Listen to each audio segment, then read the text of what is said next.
I give notice that on the next sitting day, I'll move 1, that this House notes with concern that A, for 17 years, the people of Bangladesh endured authoritarian rule under former Prime Minister Sheikh Hasina, marked by severe human rights abuses, suppression of democracy and electoral fraud.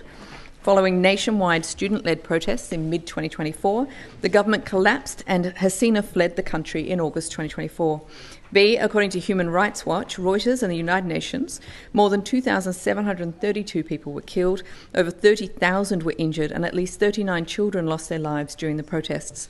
These atrocities, as well as the events of the Bangladesh Monsoon Revolution genocide, which occurred in July and August of 2024, that resulted in the deaths of thousands, reflect a broader pattern of repression spanning the past 17 years, during which political dissent was met with extrajudicial killings, enforced disappearances, and systematic persecution of journalists, activists, and opposition figures. C, Bangladesh's electoral process was systematically undermined under the Hasina administration. The 2014, 2018 and 2024 elections were widely condemned for vote rigging, intimidation and manipulation. The abolition of the caretaker government system in 2011 removed critical safeguards for free and fair elections, enabling the ruling party to eliminate political opposition and maintain power through fraudulent means. D, the Rapid Action Battalion, a paramilitary force, has been implicated in extrajudicial killings, enforced disappearances and torture. According to Human Rights Watch, over 2,699 people have been unlawfully killed by RAB since 2009, and the force has operated with complete impunity, suppressing dissent and terrorising political opponents.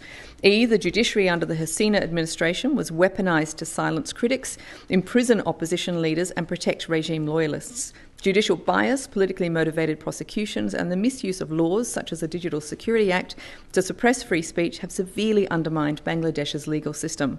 And F, without elected representatives, Bangladesh currently faces serious challenges, including internal and external threats, corruption and instability. It is critical that Bangladesh's democratic transition is supported by the United Nations in accordance with international human rights obligations, including by providing technical assistance for electoral reforms and monitoring the electoral process, holding the former regime accountable for human rights violations through independent investigations and sanctions against those responsible, and ensuring the interim government upholds its commitments to democracy and is not enabled to become another authoritarian regime. 2, that this House reaffirms its commitment to democracy, human rights and the rule of law, and stands in solidarity with the Bangladeshi people's fight for national sovereignty, stability and justice, which relies on an urgent return to democratic governance through free and fair elections. And 3, that this House calls on the Australian government to advocate for the interim government of Bangladesh, led by Professor Dr. Mohammed Yunus, to A, deliver justice and accountability for the victims of the Monsoon Revolution genocide, in recognition that the people of Bangladesh deserve truth, justice and reparations for the crimes committed against them. B, announce an electoral roadmap without delay, ensuring that 1, free, fair and internationally monitored elections are held no later than December 2025, and an independent election commission is established with strict anti-fraud measures. 2, a level playing field is ensured for all political parties, and 3, electoral integrity is restored to prevent future manipulation and instability.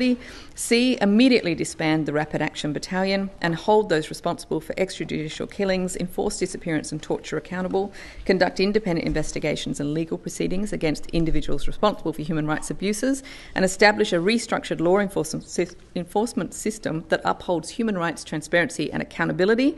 D, end the weaponisation of the judiciary by restoring judicial independence and eliminating political influence over judicial appointments and rulings, reviewing and dismissing politically motivated cases against opposition leaders, journalists and activists, and repealing or reforming repressive laws such as the Digital Security Act in line with international human rights standards. And E, strengthen anti-corruption measures by establishing a transparent and independent anti-corruption body to investigate financial misconduct under the previous regime, prosecuting those involved in embezzlement, money laundering and abuse of power, and systematically dismantling corruption in public institutions to restore public trust in governance. Thank you. Thank you.